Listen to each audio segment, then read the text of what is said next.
Ayon sa mga ibang sekta na ito daw makita natin sa Book of Revelation chapter 17, ang nakasaad doon, sabi ng isang anghel, "Alas, alas, the Babylon has fallen." It refers to the mother of harlot, yung Babylonia na mention dyan. At ito po ay according sa mga interpretation ng mga born again Protestant, ito raw po ay Katoliko. Ako'y natatawa kasi po hindi sila kumukonsulta sa ibang libro ng Biblia. Kasi kung basahin natin ang Isaiah 21 verse 9, nandoon rin ang Babylonia. At sabi ng charioteer, the same statement that the angel says to the mother of Babylon in the book of Revelation, ganito yung statement sa Isaiah 21:9. "Alas, alas, the Babylon has fallen, the habitation of demons and idols." Sa Isaiah yon.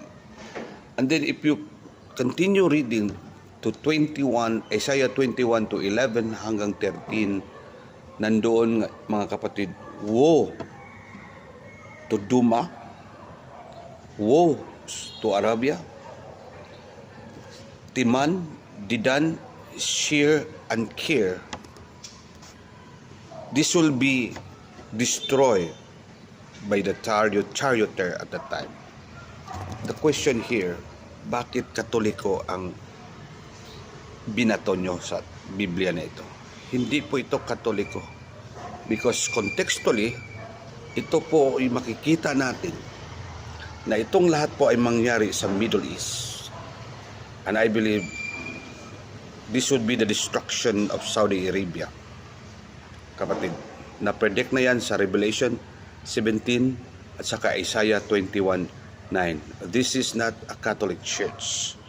That's why we have to pray for the people in Saudi Arabia, the people of Israel, and all the people of this world. Kaya, don't be deceived by these pastors who propagate, who tells lies to us, but instead, listen to your priest, to us. Thank you so much. Ito po inyong lingkod, Brother Boo.